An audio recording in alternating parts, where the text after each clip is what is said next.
Вы знаете, что вы благословлены сегодня? Вы знаете, что вы спасены сегодня? Вы знаете, что вы исцелены сегодня? Сейчас. Давайте будем менять наше мышление. Помните, да? Что это уже совершено, это совершившийся факт. Юридически это так. И мы просто верой меняем атмосферу, обстановку, чтобы это проявилось физически. Аминь. Но все начинается отсюда. Наши болезни здесь, наша нищета здесь, наши неудачи здесь. Все у нас здесь, в нашем разуме. И последнее, чем я в прошлый раз закончил служение, помните, что я сказал? Не помните. Но я сказал вот что.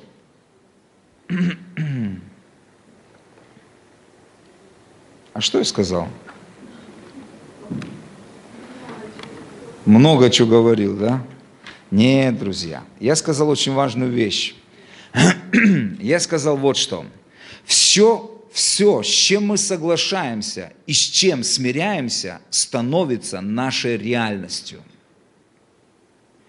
Все, с чем мы соглашаемся и с чем смиряемся, становится нашей реальностью. Поэтому очень важно то, с чем мы соглашаемся и перед чем мы смиряемся. Если это не соответствует тому, что говорит Бог, это ложная реальность, это не наша судьба, это не то, в чем мы должны жить. Поэтому давайте соглашаться с тем, что Бог говорит о нас. Бог сказал, что мы спасены. Бог сказал, что мы свободны. Бог сказал, что мы исцелены. Бог сказал, что мы Его дети. Аминь. Что мы благословлены уже сейчас. Давайте будем соглашаться с этой реальностью. Аминь. Аллилуйя. Спасибо за ваше аминь. Хорошо. Друзья, и давайте помолимся сейчас. Отец, я благодарю Тебя за Твое Слово сегодня, и я прошу Тебя, Господь, чтобы Ты пришел и преломил это Слово среди нас. Господь, я молюсь, чтобы это было больше, чем информация. Господь, я молюсь, чтобы это было больше, чем библейское знание. Я прошу Тебя, Господь, чтобы Ты дышал на Твое Слово сегодня, и чтобы Твое Слово было способно открыть наши глаза и изменить направление нашей жизни. Я прошу Тебя, Господь, чтобы Ты благословил каждого человека на этом месте, чтобы всякий человек, находящийся на этом месте, ушел с этого места не таким, каким пришел на это место. Благослови, Отец. Пусть Твое благословение будет проявлено в жизни каждого, сидящего на этом месте. И я благодарю Тебя за Твою доброту, я благодарю Тебя за Твою любовь, я благодарю Тебя, Господь. И пусть Тебе будет за все слава. Аминь. Слава Господу. Пусть Господь продолжает менять наши жизни. Поэтому давайте мы откроем, вы открыли уже, Евреям 12 главу. И это 28-29 стих. Итак, мы, приемля царство непоколебимое, будем хранить благодать, которую будем служить благоугодно Богу, с благоговением и страхом, потому что Бог наш есть огонь поедающий. Читая это местописание сейчас, в жару, ты думаешь, что я не знаю в этом месте Писания? Читал уже сколько раз, ничего такого особо. Но давайте мы сегодня поразмышляем над этим местом Писания, хорошо? Давайте мы начнем с 12 стиха. 12 главы Евреям, 12 стиха. И мы потом дойдем снова до этих мест Писания, хорошо? Нормально? И здесь говорится для нас, верующих в Иисуса Христа, которые живут в прикосновении с этим миром. И этот мир пытается влиять на нас, и разные вещи могут происходить в нашей жизни. Друзья, мы не оторваны от реальности. Мы признаем две реальности. Но для нас самой большой реальностью и фактом является не то, что мы видим, слышим, осязаем или обоняем. Для нас конечной реальностью является то, чего мы не видим. Это духовный мир.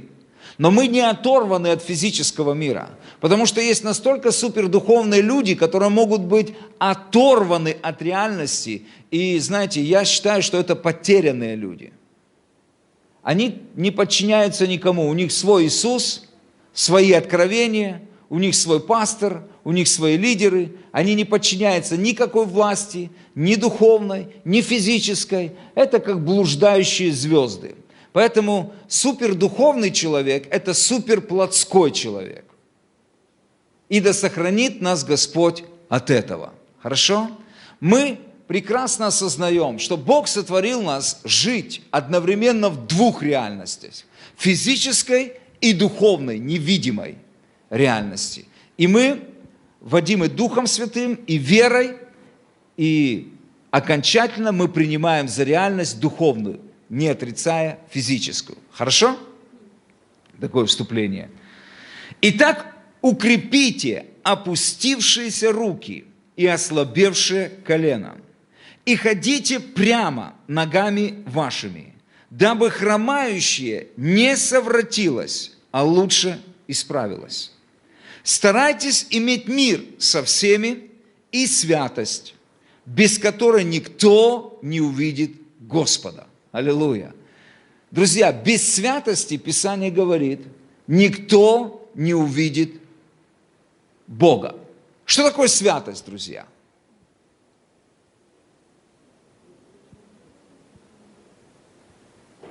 Что значит быть святым? Святость буквально переводится как отделение. Быть святым, и когда Бог говорит в Писании, будьте святы, как я свят, Бог отделен от греха. Он ничего общего не имеет с грехом. Поэтому, когда Писание говорит, что без святости никто не увидит Господа, другими словами, если я не отделяю себя от греха, если я заигрываю с грехом, то, скорее всего, вечная жизнь с Богом мне не грозит. Мне грозит вечная жизнь с дьяволом. Так ведь? Но то, что говорит Писание, без святости никто не может увидеть Господа. И это касается не только будущей жизни, друзья, это касается и нашей повседневной жизни. Если я сегодня не живу святой жизнью, если я не отделяюсь от греха, от греховых мыслей, от греховных поступок, то, скорее всего, я общаюсь не с Богом. Я встречаюсь в молитвенной комнате не с Богом, я слышу не голос Божий. Вы понимаете, да? Поэтому святость – это очень важно. Святость – это присуще святым вообще-то. И вы должны понимать, мы отделены от этого мира. Мы находимся в этом мире, этот мир пытается влиять, но Бог дал нам все, чтобы жить святой жизнью. Он дал нам Дух Святой, Он дал нам очищенную совесть, которая свидетельствует. Он дал нам силу крови Иисуса Христа, потому что сами по себе никто из нас не может жить святой жизнью. Поэтому нам нужна благодать, и Бог обеспечил все, чтобы мы жили святой жизнью. Поэтому Писание говорит, если мы согрешаем, что мы делаем? Мы сразу же исповедуем этот грех, мы каемся, поворачиваемся на 180 градусов и не грешим. И Писание говорит, если мы исповедуем грехи наши, то Бог, будучи верен и праведен, прощает нам грехи и очищает от всякой неправды. Всякий грех, который мы исповедуем, Бог прощает. Но Бог не прощает неисповедуемый грех. Поэтому, если мы грешим и не каемся, то мы, скорее всего, не находимся в святости, и мы не имеем общения с Богом, мы не можем слышать Его голос, и мы на пути не для того, чтобы встретиться с Богом в вечности, а, скорее всего, встретиться с другой личностью. И Псалом 14 мне нравится. Извините, я хочу прочитать это.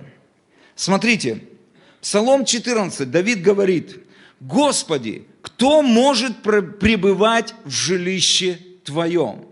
Кто может обитать на святой горе Твоей?»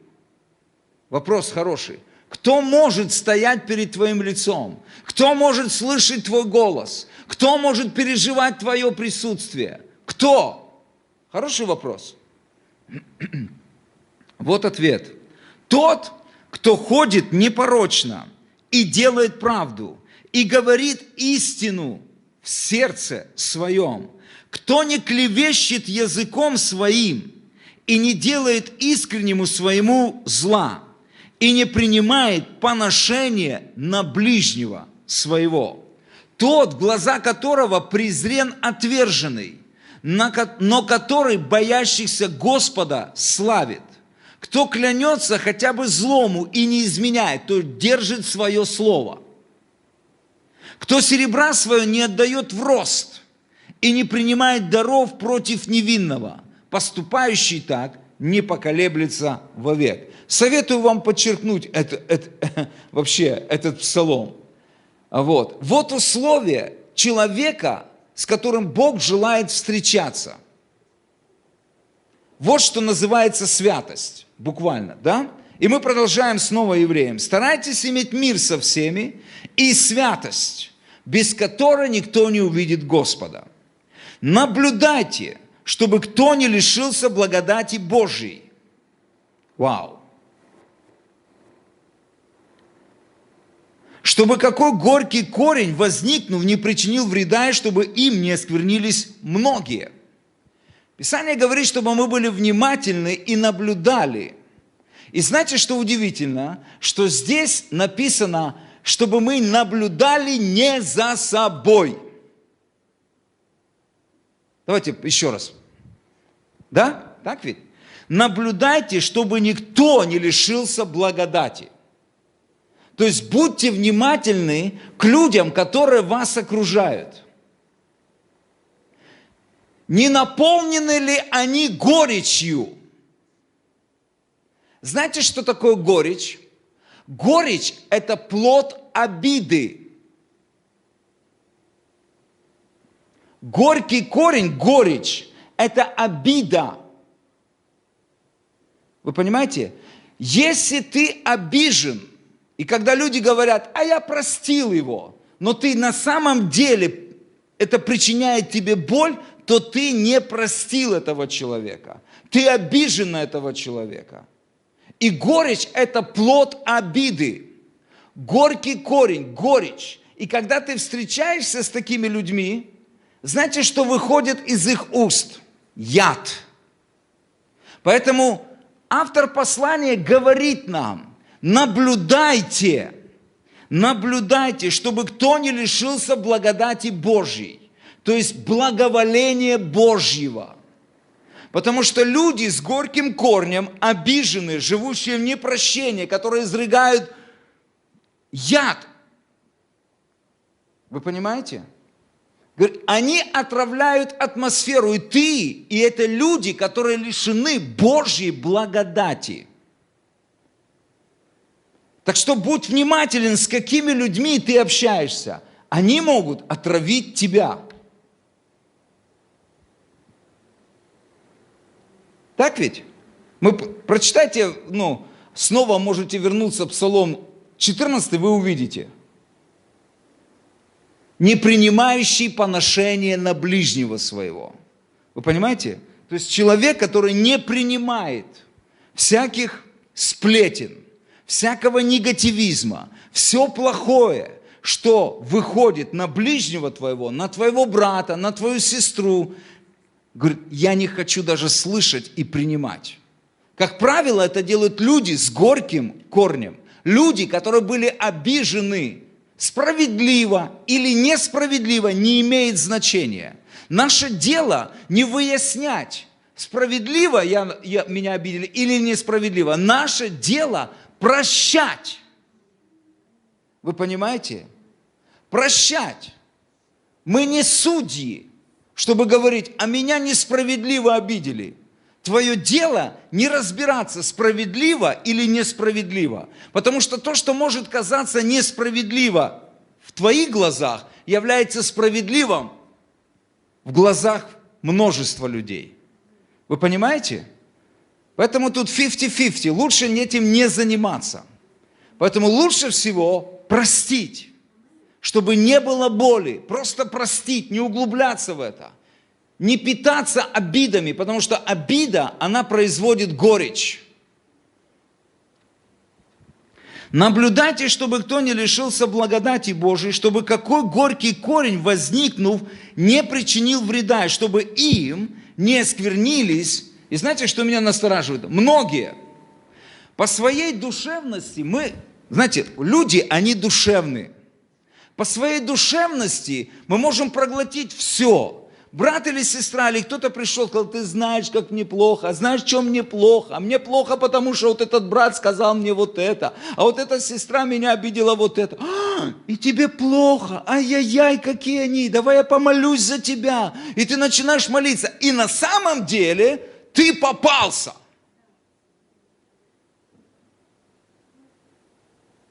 Ты уже поражен горечью. Вы понимаете?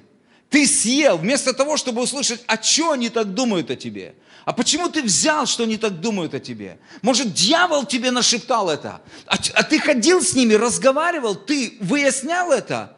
Если он говорит нет, то, скорее всего, обида, горький корень. И ты по своей душевности, ты просто хотел помочь этому человеку, но сам был вовлечен, и ты сам того не понимаешь, что ты вступил в согласие с этим человеком, и эти люди стали твоими врагами также. Вы понимаете, как все работает? Не принимайте поношение на ближнего своего. Выясните. Это не значит, что мы игнорируем. Но есть принципы Писания, как мы решаем конфликты. Аминь. Ты поговорил с этими людьми. Может, тебе показалось, может, тебе послышалось. Вы знаете, как нам много слышится и много кажется. Если вы только знали, вау, нам показалось, пастор, что ты не в том тоне сказал. Брат, у тебя нет любви. Почему? Потому что ты так сказал. Или сестра, я слышала, что ты вот это говорил. Я не говорил этого. Нет, я слышала, у меня есть свидетели. Где эти свидетели? Я не могу тебе сказать об этих свидетелях. Что это такое, друзья? Это тьма. Это мир. Это сплетни. Вы слышите? Поэтому Писание говорит, это все святость, друзья. Мы можем попадать в эти душевные ловушки. Поэтому Писание говорит, чтобы мы наблюдали, чтобы кто не лишился благодати Божьей, чтобы какой горький корень, возникнув, не причинил вреда, и чтобы им не осквернились многие. Дальше. Чтобы не было между вами какого блудника или нечестивца. Человек, который поступает неправильно. Жизнь его – это просто, нечестие. Он поступает не по Писанию, не по морали Божьей, не по Слову Божьему. То есть человек может быть в среде верующих, но жить как неверующий. Я говорю, на воскресных собраниях все святы. Я не вижу сейчас блудников, не вижу прелюбодеев, я не вижу нечестивцев. Все слушают Писание. Все говорят аминь и аллилуйя. Все только что поклонялись Господу. И глядя на все это собрание, ты понимаешь, это собрание святых.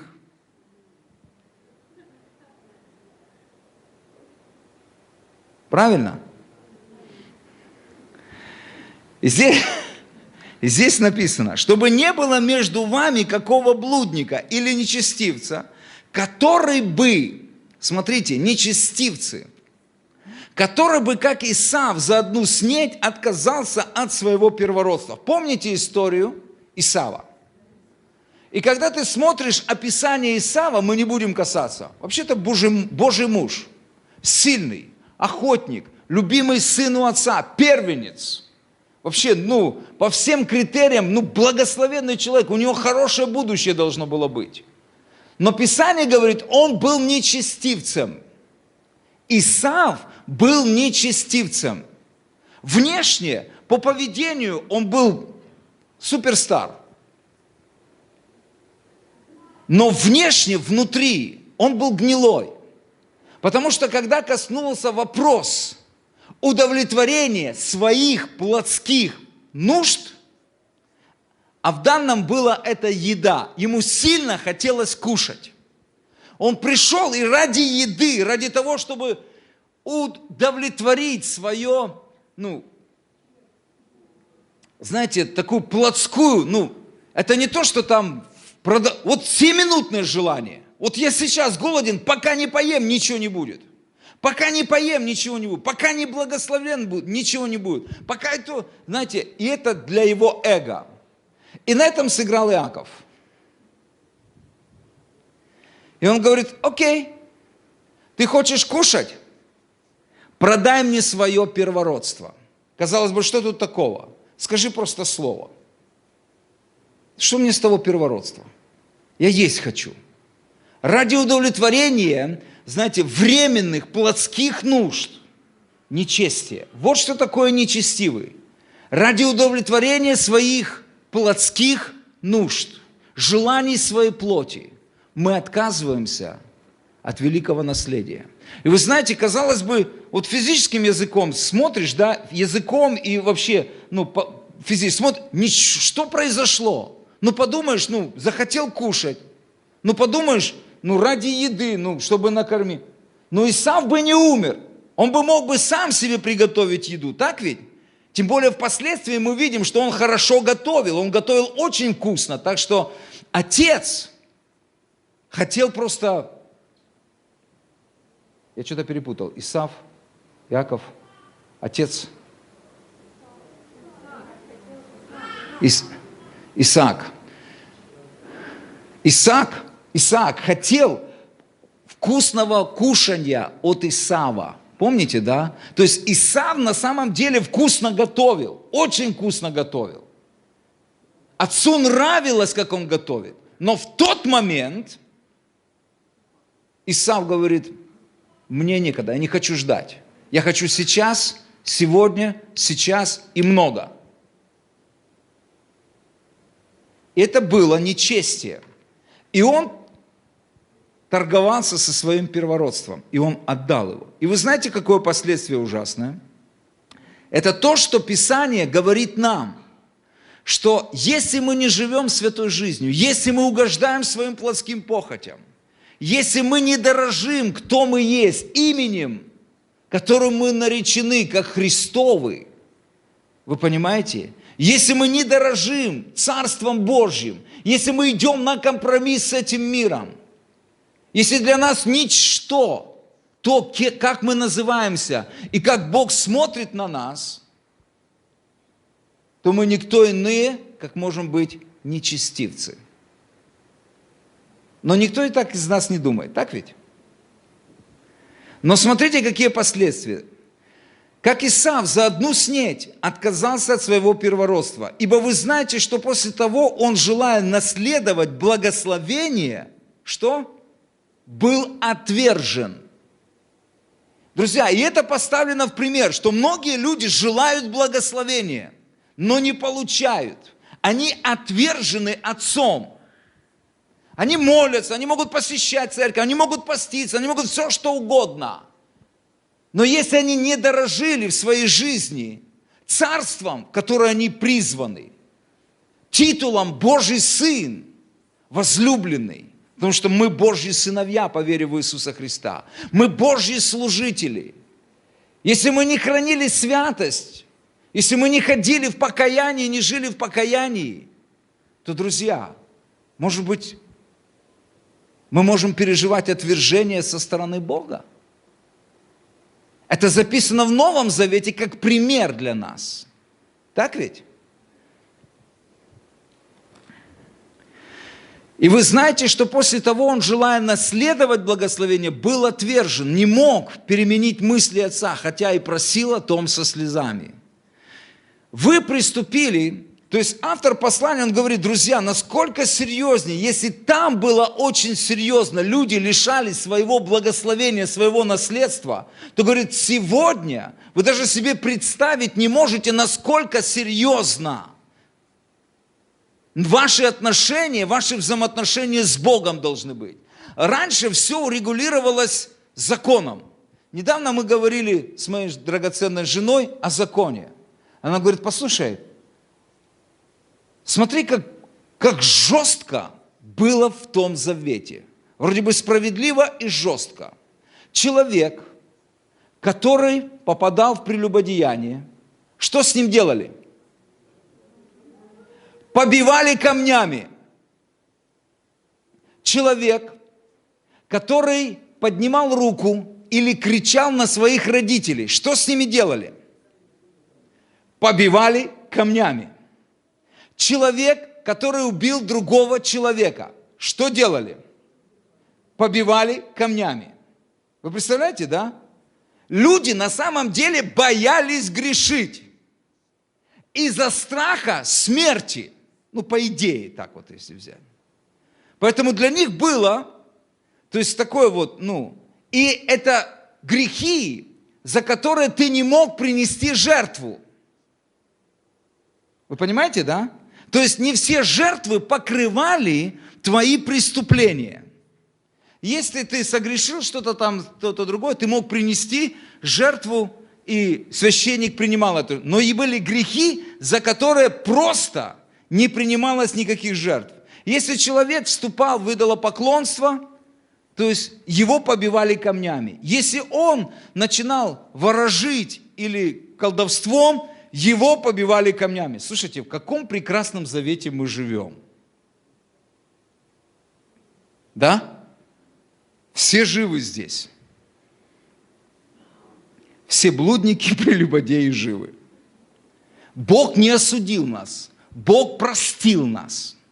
Да? Значит ли это, что мы можем жить так, как мы жили, и нам за это ничего не будет? Некоторые думают, что на самом деле мы живем в Новом Завете, и раз мы сегодня не побиваемы камнями, не убиваемы, значит, Бог покрывает все. Но автор послания говорит: ребята, посмотрите, на самом деле все жестче. Просто вас это не касается. Вы не видите это. Но однажды, в один прекрасный день, когда ваши глаза закроются и вас вынесут вперед ногами, для вас начинается вечность. И вы предстанете перед Богом. И Библия говорит, что там записаны все дела святых и грешных. И мы будем судимы по делам. Мы не спасаемся по делам. Но судимы мы будем по делам. Никто об этом не думает. Ну, читайте Писание. Это говорит Павел, послание к Коринфянам. Вы читали об этом? Это записано в Откровении, что будут открыты книги. Но я уже записан в книге жизни. Это дает тебе право грешить?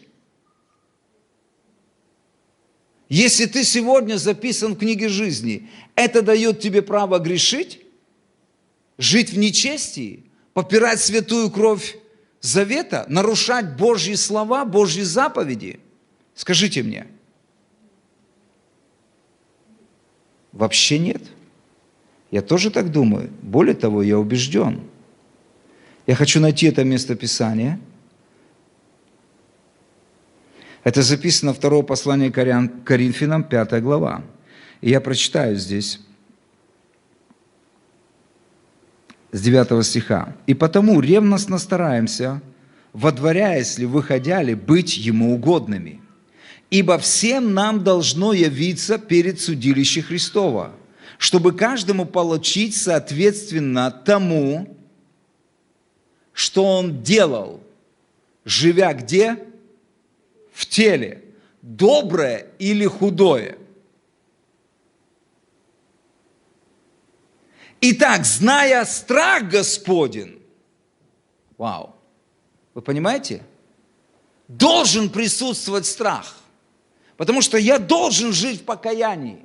И если я согрешил где-то, у меня есть кровь Иисуса Христа, я прихожу, я каюсь. Но если я не каюсь, это дело висит за мной. И оно обязательно будет вспомнено перед Богом. Вы понимаете? Бог прощает грехи, которые мы исповедуем. Но Бог не сказал, что я буду прощать грехи, которые вы не исповедуете. Если исповедуем грехи наши, так ведь, это условие, то Бог, будучи верен и праведен, прощает. А если не исповедуем, то что? Не прощает. Вы здесь со мной? И для этого нужен страх Божий. Поэтому, читаем дальше. Поэтому автор послания евреям говорит, ребята, насколько было страшно вообще-то, и ответственно жить святой жизнью в Ветхом Завете. Вы думаете, Новый Завет, он упростил все? Читая вообще заповеди Иисуса, Нагорную проповедь, кажется, что Иисус все усугубил. Если раньше, помните, в Ветхом Завете написано, кто прелюбодействовал женщину, тот повинен суду. А Иисус говорит, а я говорю вам, кто только посмотрит на женщину с вожделением, тот уже, как вы думаете, Иисус упростил Ветхий Закон? Он ужесточил его.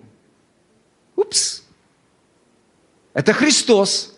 Это Новый Завет. И там, если вы почитаете дальше 5 главу, 6, 7, там он приводит пример. Вот говорится, око за око, зуб за зуб. А я говорю вам, проще ж, друзья, око за око. Скажите, проще.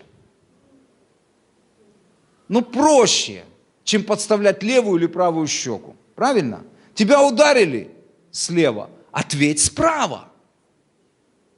Так было в Ветхом Завете. И тебе легко. Так ведь? В Новом Завете жестче. Тебя ударили в левую щеку. Пожалуйста, и сюда еще.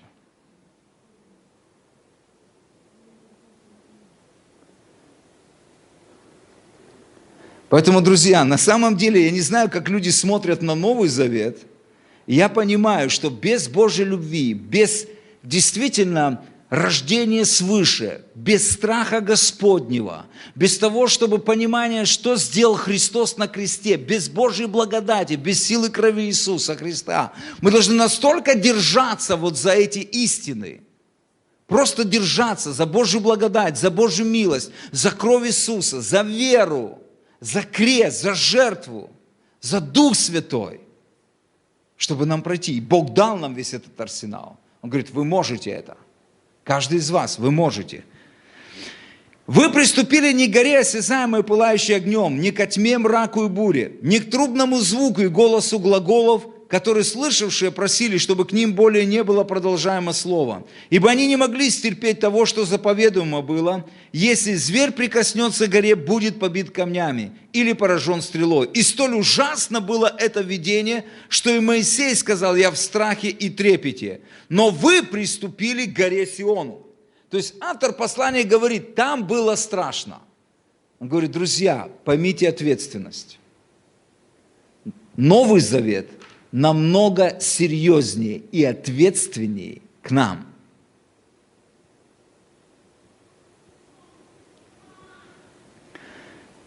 Но вы приступили к горе Сиону и к ограду Бога Живого, к небесному Иерусалиму и тьмам ангелов, к торжествующему или праздничному собранию церкви первенцев, написанных на небесах, и к судьи всех Богу, и к духам праведников, достигших совершенства, и к ходатаю Нового Завета, Иисусу, и крови кропления, говорящей лучше, нежели Авелева. Вот преимущество Нового Завета. Без крови Иисуса, без Его благодати, без Духа Святого. Мы не можем быть святыми, мы не можем исполнить ничего из этой книги. Но он говорит, смотрите, не отвратитесь и вы от говорящего, если те, не послушавших говорящего на земле, не избегли наказания, то тем более не избежим мы, если отвратимся от говорящего с небес. Это говорится нам, так ведь? Которого голос тогда поколебал землю, который ныне дал такое обещание: еще раз поколеблю не только землю, но и небо. Слова «еще раз» означают изменение колеблемого, как сотворенного, чтобы пребыло непоколебимое. Моя проповедь называется так: «Принимая Царство Божье». Принимая Царство Божье. Друзья, мы приняли Царство непоколебимое. Это Царство Божье. Аминь. И оно непоколебимое. Поэтому, когда мы строим это Царство в нашей жизни, Бог будет временами потрясать наши жизни. Знаете для чего? Чтобы мы в это строительство Царства Божьего не принесли свои материалы. Потому что наши материалы не годятся в Царство Божье. Наше суждение, наше понимание, как нам жить, как поступать, как служить, как быть благословенными, как быть исцеленными, как быть процветающими, преуспевающими, есть наше понимание, а есть Его понимание Царства. Поэтому, когда мы пытаемся что-то вплести, и строим, приходит момент землетрясения. И ты начинаешь чувствовать, как баллы, как градусы поднимаются. И начинает рушиться трещины, что-то отпадать. То, что ты сам построил, то, что ты сам придумал, то, что ты сам в что-то поверил, то, что ты включил свою логику, свои мозги, прилепил к Царству Божьему, оно начинает сыпаться. По одной простой причине: ничто нечистое и нечестивое туда не пойдет. Поэтому Бог периодически будет, и Он делает это, Он потрясает нас. По одной простой причине: мы приняли Его Царство. И Он хочет, чтобы мы строили Его Царство вместе с Ним на Его условиях, по Его стандартам. Вы понимаете? Но у нас, у людей несовершенных, обремененных еще греховным мышлением и представлением, мы пытаемся все равно что-то налепить, прилепить, так удобнее, так быстрее, так легче. Мы хотим быстрее построить. И ничего, вроде держится, год, два, три держится, а потом происходит что-то в жизни. И то, что ты строил, бац, отпало. Бывало с вами такое? Друзья, я скажу вам, это нормально. Все, что не от Бога, должно отпасть. Все Божье в тебе будет стоять твердо. Аминь. Аллилуйя. Мне нравится это. И смотрите, Бог желает, чтобы мы не строили на человеческом. Он не приемлет ни сена, ни соломы, ни дерева. Он желает, чтобы наша жизнь была из золота, серебра и драгоценных камней.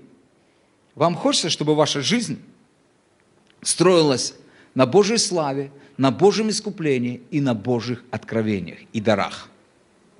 Вот это и есть золото, серебро и драгоценные камни. Ничего человеческого. Ничего человеческого. И смотрите, что говорит Писание. Я возвращаюсь к моим стихам. Итак, мы, принимая Царство Божье, которое является непоколебимым, написано: будем хранить благодать. Скажите, будем хранить. Знаете, что это мне говорит? Говорит мне вот, когда мы принимаем Царство Божье, с Ним мы принимаем и ответственность. Так ведь или нет? Принимая Царство Божие, мы принимаем и ответственность. Нельзя принять Божье Царство, наслаждаться все без ответственности. Потому что люди неправильно понимают Божье Царство. Мы говорим, здесь четко написано: принимая Царство непоколебимое, будем хранить. Что это такое? Это уже наша ответственность. Так ведь? Хранить – это наша ответственность. Это та ответственность, которая была дана Адаму. Храни сад. Я дал тебе, Эдем, место наслаждения. Что тебе нужно делать? Возьми ответственность охранять это место. Я дал тебе мир, я дал тебе праведность, я дал тебе радость в Духе Святом. Это мое царство. Что тебе нужно делать? Если ты не хранишь Божье царство, то у тебя его украдут. Принимая царство непоколебимое, будем хранить благодать. Принимая царство, мы принимаем и ответственность. И что говорит нам Дух Святой? Дух Святой говорит, что это очень важно. Основание Божьего царства является Божья благодать. Это очень важно. Если вы можете представить себе как-то образно строительную архитектуру, какой угодно, Божьего царства, то вот основание этого здания, которое вы называете Божьим царством, основание непоколебимого царства является благодать, Божье благоволение, Божья любовь. Это очень важно. Если царство, которое вы приняли, не стоит на этом основании, то, скорее всего, это не Божье царство. Вы слышите? Царство Божье стоит на основании Божьей благодати, благоволения, незаслуженного благоволения Бога к человекам, Божьей любви. Если все, что мы строим, не основано на Божьей любви к нам и нашей любви к Нему, это человеческие потуги. И мы никогда не построим что-то в нашей жизни. Вы слышите? Это очень важно, друзья. И благодать – это незаслуженное благоволение. Вы знаете, в основании наших отношений с Богом лежат не правила, не закон. В основании наших отношений с Богом лежит любовь. И что удивительно, инициатором этой любви является Он, а не мы. Он автор любви и инициатор любви. Все, что Он хочет от нас, это просто ответной любви. Все, что нужно, просто отвечать на Его любовь. Он говорит, я люблю тебя. В ответ что ты должен сказать? Я люблю тебя тоже.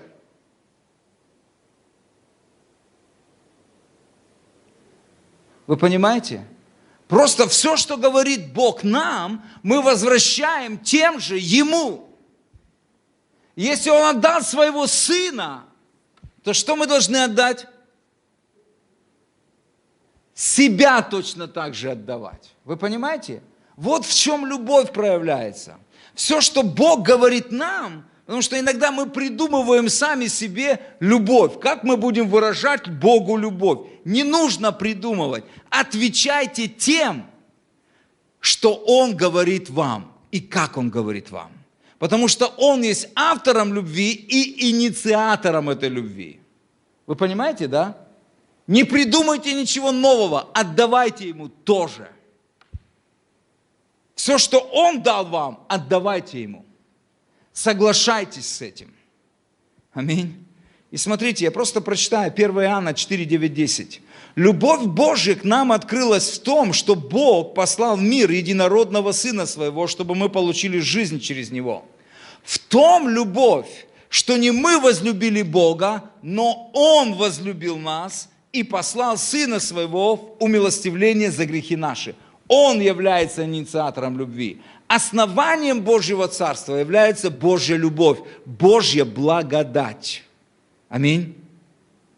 И принимая Царство Божье, мы должны принять ответственность хранить эту Божью благодать. То бишь заботиться о ней через отношения любви с Богом. И вместо благодати, вместо отношений любви, романтики, Божьего присутствия, Божьего слова, откровения, жизни с избытком, то есть вообще во взаимоотношениях с Богом, когда ты насыщен, просто имея отношения с Ним, приходят заповеди, правила, закон. Это происходит незаметно. Ты должен, ты должен, ты должен. Вместо «я хочу, я хочу, я хочу». Вы понимаете? И благодать ушла. И это уже мы строим не Царство Божье. Мы уже вышли из Царства Божьего. Вы понимаете? И мы начинаем строить что-то свое. Это очень важно, друзья. Не знаю, насколько вы понимаете, насколько это важно. Это простые вещи, но они очень важны. Если мы не будем помнить и хранить благодать, мы снова скатимся в закон, жизнь по правилам. И неважно, это Старый Завет или Новый Завет. Вы знаете, что можно жить по правилам и в Новом Завете. Можно жить по правилам и в Новом Завете. Вы знаете, но также есть опасность остановиться на уровне благодати. Я хочу вам что-то сказать сейчас. Важно понимать, что благодать – это основание Царства, но не полнота Божьего Царства. Послушайте меня. Благодать, Божья любовь, Божьи отношения – это основание Божьего Царства, но это не полнота Божьего Царства. Я понимаю, что я сейчас говорю такие, мясные вещи. Такое мясо. И я понимаю, что для такой атмосферы жары, это как бы не время. Но, друзья, послушайте эти тезисы, когда вы можете это сделать. Это очень важные вещи. Возможно, я буду повторять когда-то еще, но это очень важные вещи. Я хочу разделить вечность с Богом. И я хочу увидеть вас там. И мы все приняли Царство. И мы должны понимать, что вместе с этим Царством мы приняли ответственность. Эта ответственность заключается, во-первых, хранить благодать через отношения с Богом ежедневно. Близкие отношения. Если мы не храним благодать через близкие отношения, мы потеряем и скатимся в закон, в правила, которые будут строить нашу жизнь на условиях. Если. Знаете, когда люди останавливаются на благодати, на только лишь отношения, только чтобы хранить отношения, но не идут дальше, у них есть большая опасность. Они начинают извращать Божью благодать, и туда входит вседозволенность. Папа всех любит. Папа всех простит. Все пойдут на небо. 2 года назад я был в Торонто, и Джон Арнотон сказал, говорит, друзья, в некоторые христианские церкви вошла теология, что дьявол будет спасен. Потому что, и все бесы, потому что Бог так сильно любит всех. Бог есть любовь. Все будут спасены. И даже Люцифер будет спасен с бесами. И он говорит, это реальные вещи, которые сегодня вошли в церковь. Это люди, которые остановились на благодати, культивируют благодать и не идут дальше. Всякая истина, доведенная до крайности, рано или поздно становится заблуждением. Всякая истина, доведенная до крайности, рано или поздно становится заблуждением. Можете не открывать, но там написано так, Иуда, 4 стих. «Ибо вкрались некоторые люди издревле, предназначенные к этому осуждению, нечестивые». Помните, я говорил, что такие нечестивые? Угождающие своим плотским похотям и желаниям. Нечестивые, обращающие благодать Бога нашего в повод к распутству и тем самым отвергают единого владыки Бога и Господа нашего Иисуса Христа. Вседозволенность. Бог всех любит. Бог любит блудников. Бог любит гомосексуалистов. Бог любит наркоманов. Все. Они будут спасены. Расслабьтесь. Бог же любит. Он же не... А любовь, она же не причиняет вреда.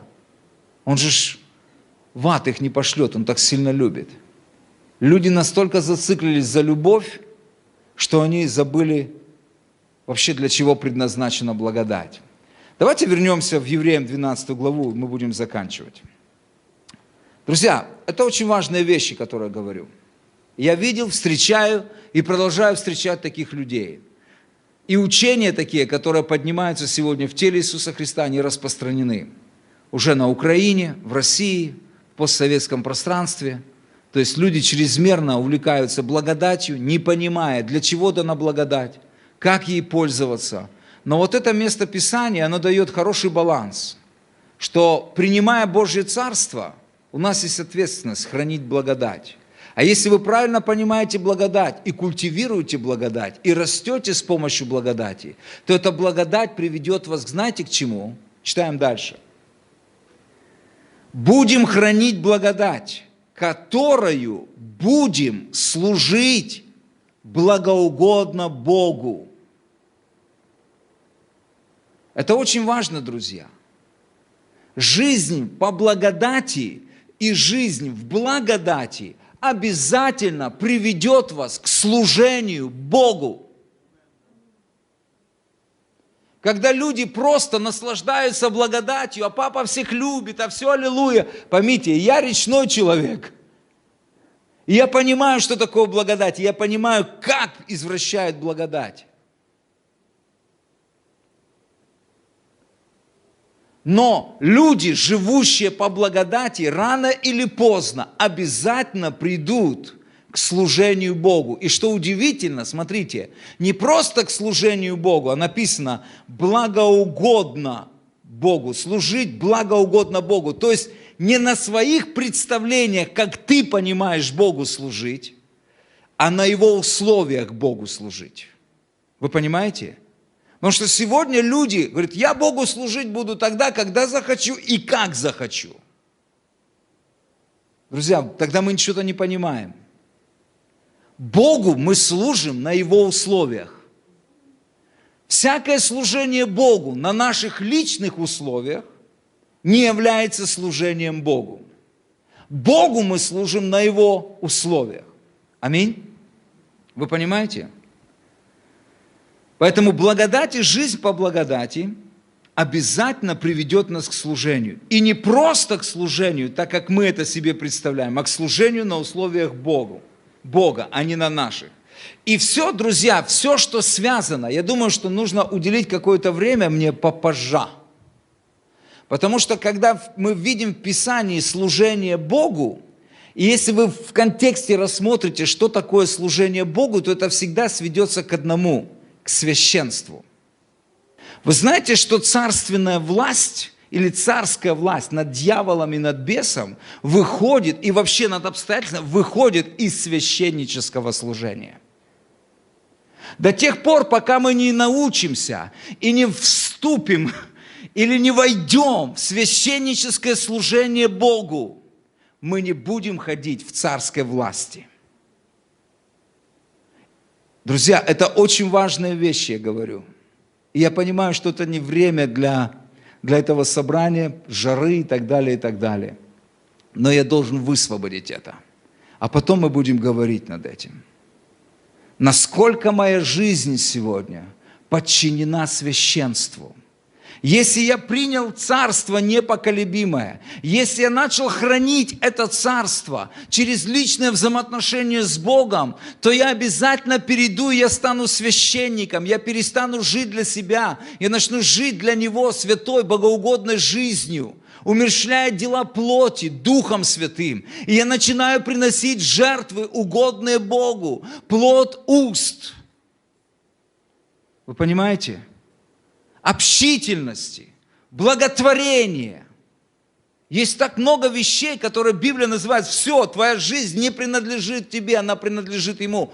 Ты не имеешь права жить для себя. Ты живешь для Него.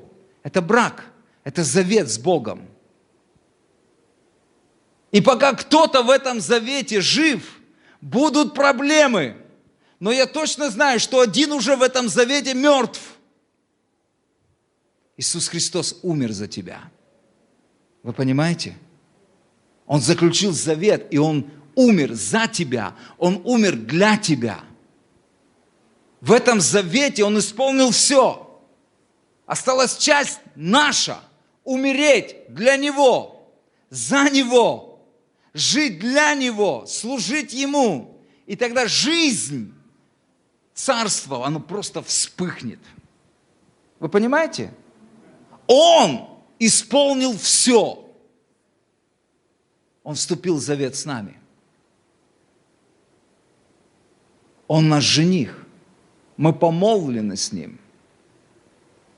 И Он говорит, мы должны научиться служить Ему. Этой же благодатью, этой любовью, потому что основание служения, опять же, любовь к Богу. Но служим на Его условии. И там написано, знаете как? С благоговением и что? И страхом. Это Новый Завет. То есть с уважением, почтением глубоким и страхом Божьим. Потому что Он напоминает нам, я есть по-прежнему огонь поедающий.